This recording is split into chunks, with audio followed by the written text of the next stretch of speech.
Okay, this is the tutorial for the S60-113 cam. And this is a bullet shaped part. It's a shell, it's hollow, and it's part of the piston assembly, primary piston assembly. Now, I've debated over and over. There's a couple different ways you could approach this. You could feasibly cut this part by cutting all the exterior features, then the interior features, or vice versa. I have different concerns for cutting them in different orders. If you're using a chuck, you risk damaging the aesthetic surfaces, and this is a very thin wall part, so you could crush the part in part of the machining process, depending on what order you go in. If you're able to use a chuck, you can put less pressure on it and have a cleaner surface, but it's kind of still comes down to rigidity. Do we cut the outside and then try to cut all the features on the interior, or do we cut the interior and then cut the exterior? Um, so, so I've decided we're gonna cut the exterior first, partially because we need to hold on to some tight tolerances on the other end of the diameter, and the shorter that span is, the better. So we're going to create a job. And the first operation is going to be turning, of course, and this is going to be the S60-113 Op1 lathe.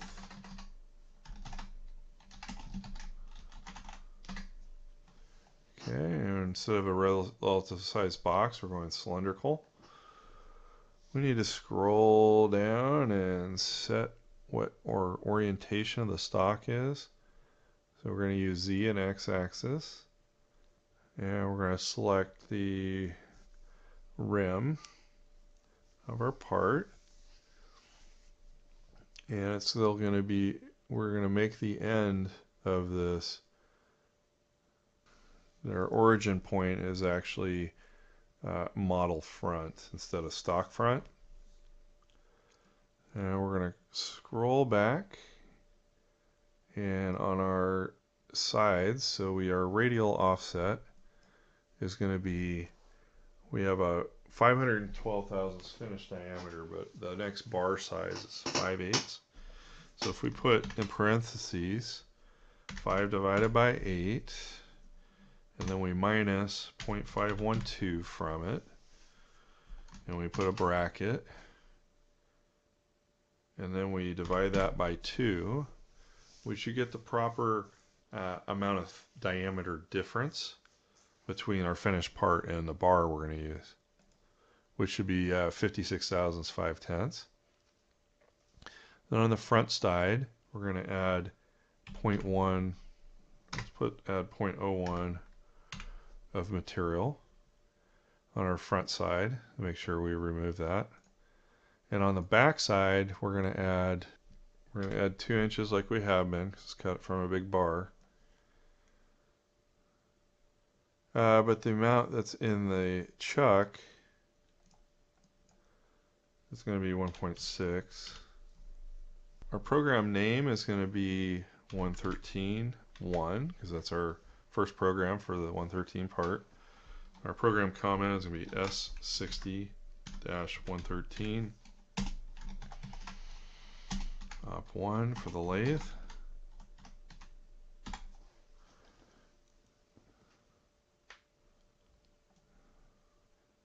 And we're going to accept that job.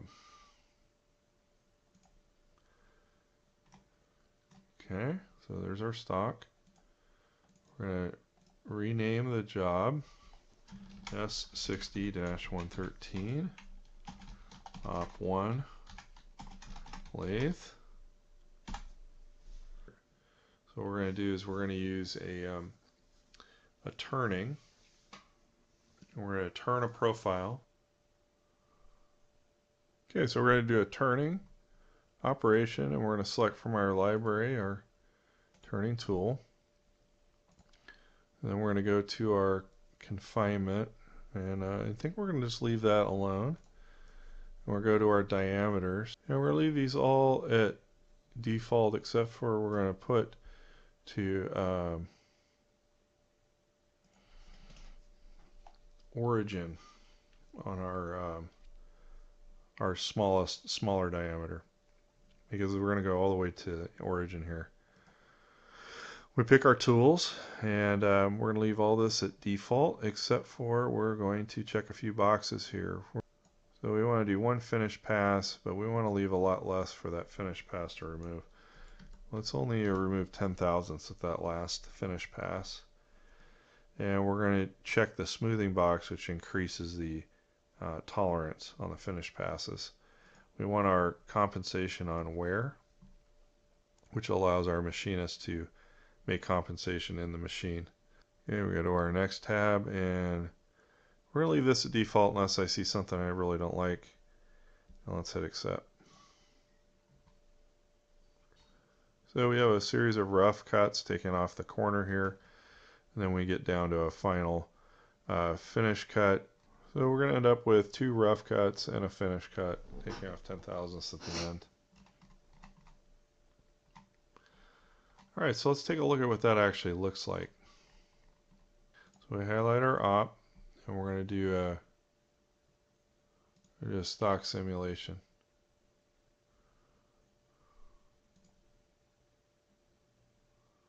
So it's necking down the diameter, it's taking off a little bit of that front radius until it comes back and does a finish cut. And so we pretty much have most of the first operation done here. So the next operation is going to be parting it off. So we're going to go to turning, and we're going to do a turn part.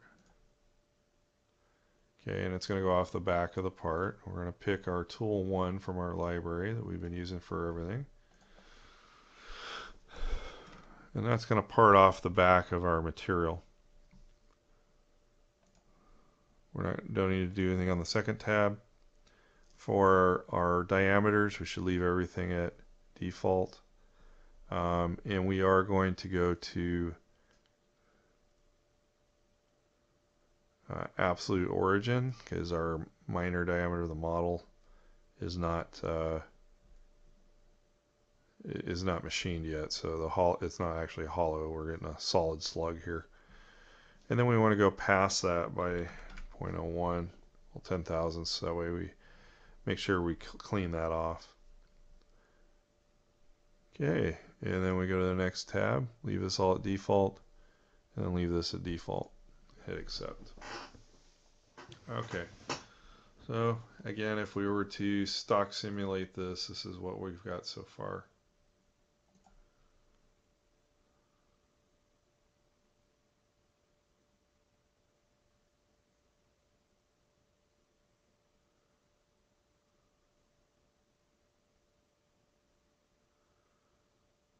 Okay, so now let's look at what we're going to do on the opposite side. Let's go ahead and rotate the part around as if we flipped it in the chuck.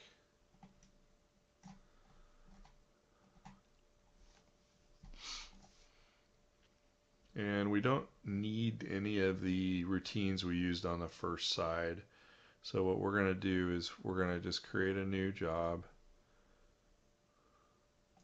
And again, it's going to be mill turn. Comment's going to be S60-113, op2, lathe. We're going to identify what kind of machine it is. We're going to go back to a cylindrical piece of material. Now we could pick from solid and actually select the model itself. I've had some problems with it, operating that way, but we're going to go cylindrical, scroll down and change our orientation on it. So we're going to use Z and X axis. We're going to pick the face of the part. We're going to scroll back up and look at our defaults here. So we're going to have a radial stock offset of nothing because it's already turned down to the outside diameter. Front side offset is going to be nothing. And then on the back side it's going to be nothing. And we're going to continue from the previous machining job. Now, how much is held by the chuck? We're going to hold the entire thing by the chuck. So we're going to put the length of the stock, which is 1 inch and 43 thousandths.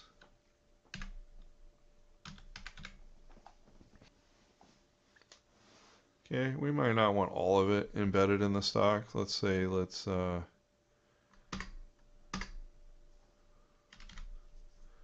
say 1 inch and a quarter. That way most of it's held by the stock. We have a little bit sticking out. That way our tools aren't getting too close to the chuck. Although we shouldn't have any issues because we're doing all inside turning here. Our origin is going to be at model front. Program name 113.2. Program comment S60-113. Op 2 for the lathe. Okay, let's scroll to the top. Make sure we got everything. We're going to accept that. And now we're going to change the job name to S60-113 Op 2 lathe. Strategy of machining the interior of this part. Now we have a really loose tolerance on the wall thickness, and we planned our tool library over taking advantage of that. But the very first 200 thousandths of the hole is held to a tighter tolerance, and so we were going to intentionally drill most of the interior smaller in diameter than is allowed by the 452 thousandths to 442 thousandths tolerance found in zone location 4.2. That has to go 200 thousandths deep. Our plus or minus 32nd wall thickness, as shown in section AA, allows us to make it quite a bit thicker than that diameter allows. So we found that 7/16 was a hole size that was within tolerance of the wall thickness that we could hollow out the bulk of this with using a 17/16 drill bit and then a 17/16 ball mill to make the spherical end on it. And then we would come back with a boring bar to open up the diameter to meet the tight tolerance. And so in reality we would end up with a little step with a change in diameter. For us to achieve this in HSM, we need to actually model that. So our model represents what the drawing is, and we need to modify it to represent what we're going to do manufacturing wise. And for the next revision of this class, I'm gonna probably revise this drawing accordingly. But here's what we need to do. We're going to first go over to SolidWorks, and this will show some of the flexibility we have with this, with altering our design. Okay, so we're going to go to go back to the feature manager, feature tree, and what we're going to do is we're going to create a we actually can do part of this within the CAM, but we're going to go to utilities and we're going to make a plane. And we're going to make that plane referencing the end of our part. And then we're going to offset that from the end of the part to account for our 200,000th step. So we're going to go 0.2. And then if we want to make sure that we cut it deep enough, we could add, so we have plus or minus 10. Let's add 5. So we're actually going to go 0.205, and we need to flip it to be the opposite side. Okay, so this plane is going to be the separation point between the tight tolerance 452 to 442. Actually, we could go quite a bit deeper because it's a minimum. So why don't we do that? We'll we're going to go deeper by the yeah, we'll go another 30 thousandths because it's a minimum. And then we'll set our plane in that location. Okay, so we're gonna take advantage of that minimum 200,000. So we're gonna go farther. We want to make sure our component we're soldering in there doesn't conflict. And then we're going to pick up we're going to extrude a 7/16 sleeve in here to reflect what we're doing with the drilling piece. So it'll show the step. So we're going to go and we're going to sketch on this plane we just created. And we're going to draw a circle on center line. And we're going to make a dimension on that of 7/16. Okay, so that's the drill bit and ball mill we're going to go in with. And now we need to pick up on the inside diameter. So to do that, we're going to exit the dimension tool, and we're going to convert entities, and we're going to pick up on the inside rim and project that onto the plane we just made.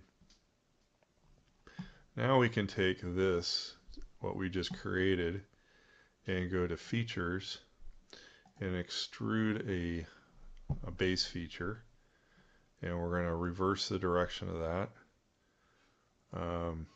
So it's going to be blind, and it's going to go in the opposite direction. And we're actually going to go we're going to try up to vertex and select the outside tangency point here. Okay, so that's going to make our whole bottom right where that transition is. We'll select OK. And so now we have a secondary hole here. Okay. Okay, so that's the geometry we need to continue programming with. Make sure we save. And we don't necessarily need this plane anymore, so you can click on that and make it invisible, hide it. What we really needed was this surface to select on, so that the boring bar has a termination point. Now we're going to go back to our cam portion. And even though it didn't affect the exterior programming we did on the other side, we still have to generate the toolpath again because the model had changed. And so if they have little X's on them, they have to be regenerated or generated. Okay, so let's go back to our scheme here. We already have our stock set up. And we are going to start off with our spot drill. Okay, so we're going to drilling routine, drill, and we're going to go to our library and we're going to grab our spot drill,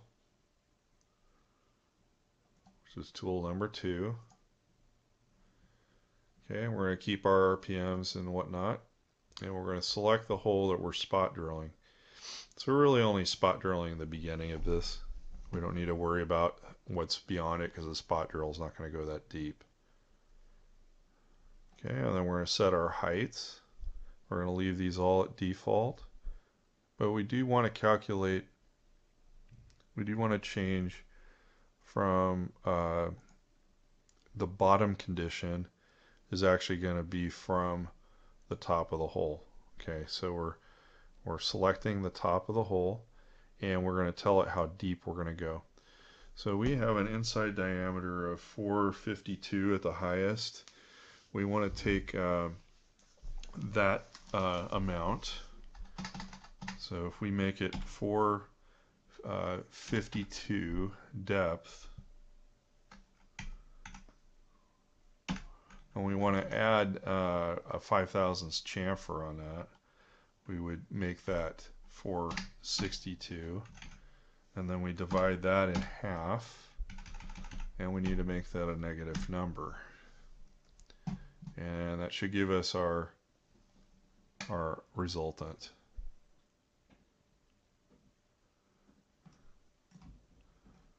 So we have our drill bit going in 231 thousandths.